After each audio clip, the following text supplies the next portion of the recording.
Évangile de Jésus-Christ selon saint Matthieu. En ce temps-là, Jésus disait à ses disciples cette parabole. Un homme qui partait en voyage appela ses serviteurs et leur confia ses biens.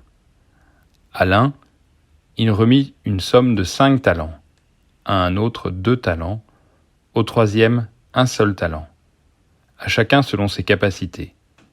Puis il partit. Aussitôt, celui qui avait reçu les 5 talents s'en alla pour les faire valoir et en gagna 5 autres.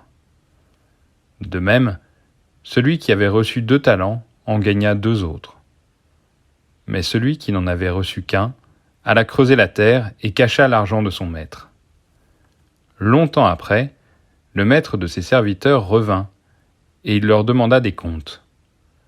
Celui qui avait reçu 5 talents s'approcha, présenta 5 autres talents et dit : « Seigneur, tu m'as confié 5 talents. Voilà, j'en ai gagné 5 autres. » Son maître lui déclara : « Très bien, serviteur bon et fidèle. Tu as été fidèle pour peu de choses, je t'en confierai beaucoup. Entre dans la joie de ton Seigneur. » Celui qui avait reçu 2 talents s'approcha aussi et dit : « Seigneur, tu m'as confié 2 talents. Voilà, j'en ai gagné 2 autres. » Son maître lui déclara : « Très bien, serviteur bon et fidèle. Tu as été fidèle pour peu de choses, je t'en confierai beaucoup. Entre dans la joie de ton Seigneur. » Celui qui avait reçu 1 seul talent s'approcha aussi et dit : « Seigneur, je savais que tu es un homme dur. Tu moissonnes là où tu n'as pas semé, tu ramasses là où tu n'as pas répandu le grain. J'ai eu peur, et je suis allé cacher ton talent dans la terre.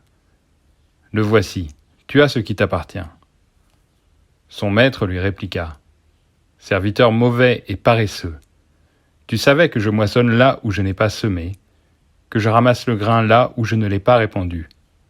Alors il fallait placer mon argent à la banque, et à mon retour je l'aurais retrouvé avec les intérêts.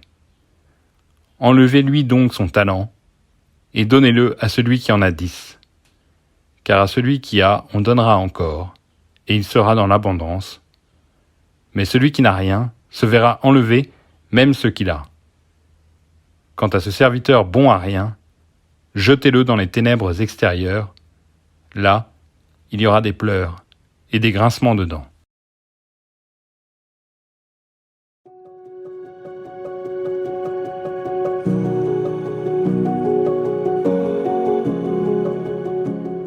C'est une règle assez générale que nous nous occupons souvent bien mieux de nos propres affaires que de celles qui nous sont confiées, surtout si leur propriétaire est loin ou inconnu. La parabole d'aujourd'hui illustre cette attitude. Au fond, les 2 premiers serviteurs ont fait comme si la somme d'argent qui leur était confiée était la leur. Le troisième, lui, a agi en considérant que cet argent ne le concernait pas. Au fond, la parabole ne nous dit pas très clairement si l'argent est donné ou s'il est seulement confié, mais ce n'est pas l'essentiel. La question est de savoir comment nous prenons soin et comment nous faisons fructifier les dons matériels et spirituels qui nous sont confiés par Dieu. Le drame est que nous n'en prenons soin la plupart du temps que lorsque nous espérons en tirer un bénéfice personnel. Pourtant, si nous nous rappelions de quel grand roi nous viennent tous ces dons, nous devrions être bien plus empressés de les faire servir pour la gloire de Dieu que de nous replier sur nous-mêmes.